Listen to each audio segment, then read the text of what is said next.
Hello and welcome back to another week of my midweek musings. It's Dami Schumacher. Thank you so much for being here. So today we are going to unpack envy and how we can turn envy around into something that actually serves us, to serve our successes as well, and how we can use that moment, those experiences, to not just benefit us, but call in the very thing that we are envious about in the first place. So I'm going to ask you to think back to a time when you experienced some envy in your life. Now, let's be honest, no matter who you are, we're not saints, right? We've all experienced it. Some of us may experience it more often and some of us less, and it could be a rare thing for you, but it's at some point it will have crept up in you, right? And it could be anything. It could be that you are envious of the other woman who has got that really nice, expensive outfit on that you really wish that you could afford, and wear yourself. Perhaps you're envious over her physique and you wish to be in better shape, and you envy the other woman's physique, that she looks, she has the ideal physique that you wish to have. It could be that you envy somebody's relationship. You see a happy couple walking down the street or in the restaurant, and you're going through some struggles in your own relationship at that time. And so you envy their happiness. It could be the mum or the dad at school who has got a great relationship with their child, and at the moment your child's just not listening to you and you're having nothing but nightmares, right, with them. And the list goes on and on. Sorry, I'm just swapping hands here. A bit of a shake there. And so we've all envied it. And the reason we envy, and the reason why each and every one of us experiences this, and it's human nature, because when we experience that envy, it's the universe, our higher self, that is actually trying to communicate with us. It's telling us that we long for something, or we have a discontent for something. So if I envy the other parent at school who's got that beautiful relationship with their child, and they're communicating and there's lots of love and a lot of openness and sharing, well, that's what I'm longing for in my relationship with my child.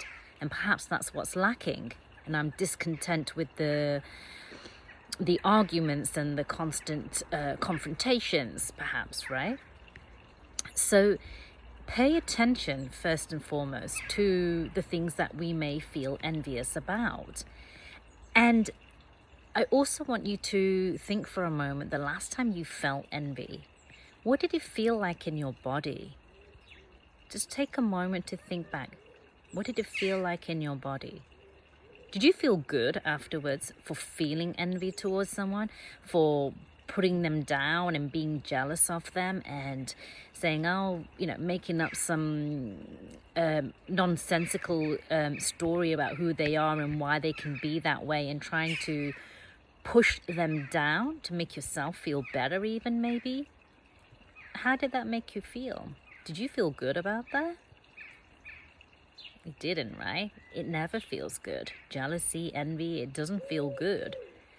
It's a low vibrational frequency. It's a frequency. It's when we feel envy and when we're jealous towards somebody or their situation, it's saying to the universe that I want that, and there's not enough out there in the world for me to have it too. And there's a sense of competition, and there's an energy of scarcity, which just isn't true, by the way. The universe is abundant beyond our wildest dreams and imagination. There is plenty out there for all of us. But what you can do in this moment is use this situation and turn it around so that it can serve you. And how we do that is by putting on the suit of success. So let's take the same example. If it's that other parent at school who's got that wonderful relationship with their child, and that's what I want, right, in my life with my child. Rather than harboring those contractive negative feelings towards that person and feeling like I have a lack of that in my life, I'm going to celebrate with them. And you say it in your head, say it out loud, but you want to embody the celebration, right? If you can get animated too, if it's appropriate, or you feel comfortable to do so, even better still, because it will really bring out the emotions. And at the same time, while it does, when you do that, it's going to raise your vibration. And you're going to celebrate on their behalf. You're going to celebrate with them. And so I would say something like, how amazing is that? I'm so happy for you that you've got this beautiful, open communication and this love with your child. It's just a joy to watch. Well done. And congratulations, both of you. It's absolutely amazing. I'm so happy for you.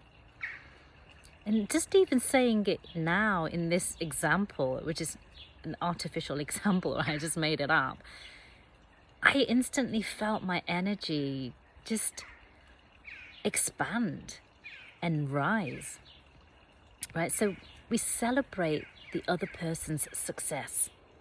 When we celebrate the other person's success, you raise your vibration, you raise your frequency, and then by the law of the universe, by the law of vibration, you attract the very vibration at which you are emitting in that moment. So if you're borrowing their success, really, right, you are celebrating with them to feel the joy and the success that they have, and you end up putting on that same vibration. Even if that's not happening to you in your life, you're imagining it and putting it on as if you were that individual and celebrating it just like them. So you end up vibrating the same vibration that they have.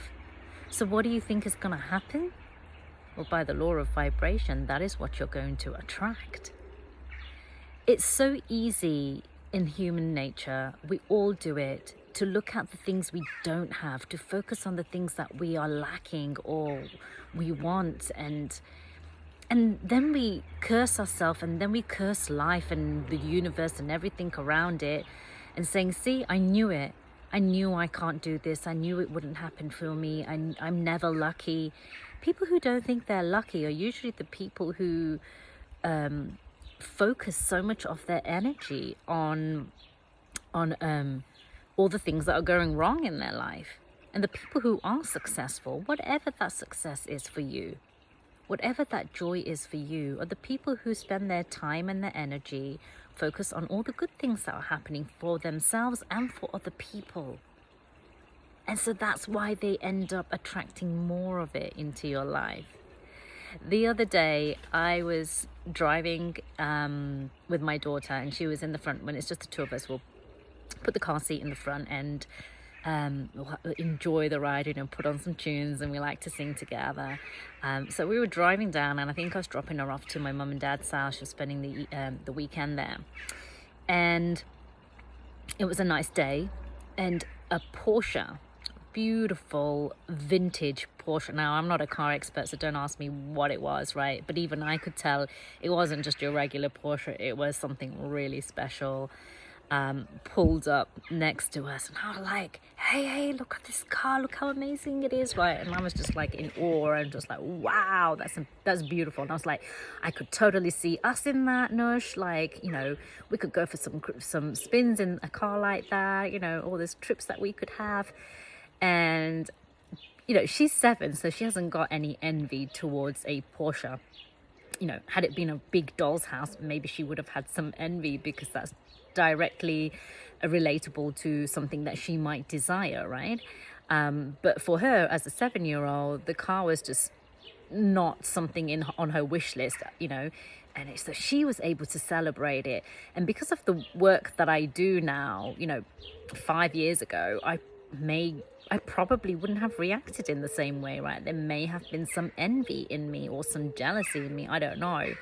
Or maybe the fact that it is this super expensive car that I've, up until now, never really felt like it was so far from any reality that I ever wanted for myself.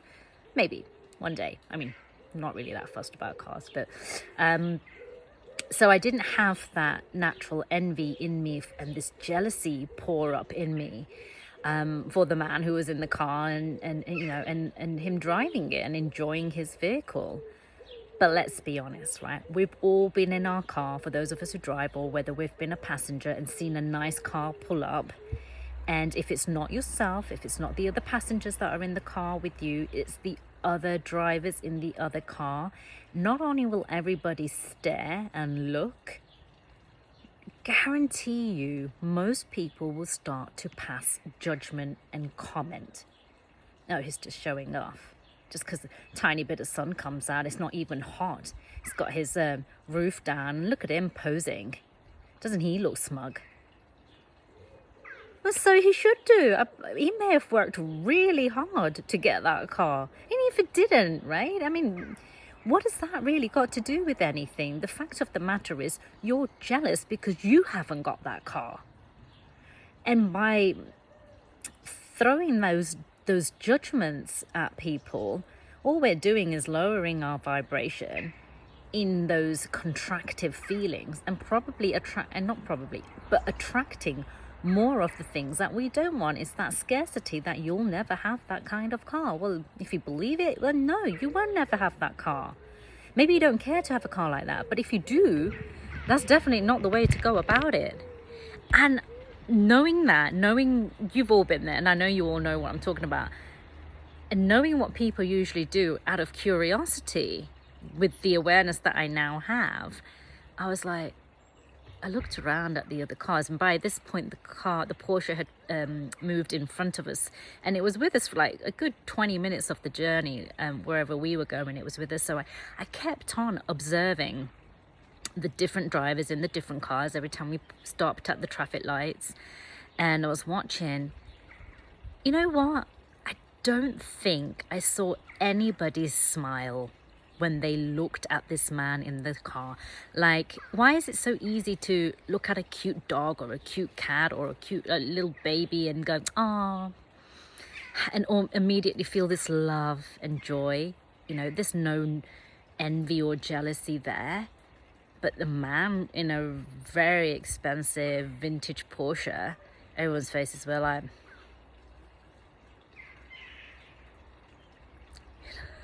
you know, right? And you could just see, you could hear their brains ticking away with the judgment and the eyes turning green with envy. And it was just like, wow. And that's what I want to invite you to do. The next time you catch yourself, you become aware that your eyes are turning green with envy, you start to judge somebody just because they've got something that you want, rather than start to compete with them for them having it and you not, celebrate it with them. Be joyful for them. Be happy for them. Because you know what? That is the way that you will end up in attracting it and inviting it into your life. Celebrate other people's success. Put on their suit. Right? I talk about a car now, but if it's the green eye envy of somebody's ability to do something really well and you want to be able to do it really well, imagine you being that person. How would they think? How would they talk? Celebrate for them.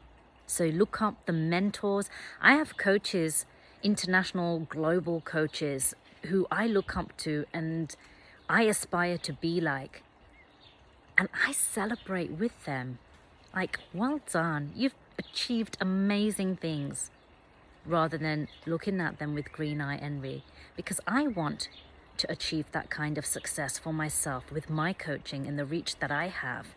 And the only way I'm going to do it is by celebrating other people's successes and becoming a vibrational match to do that and bring it in.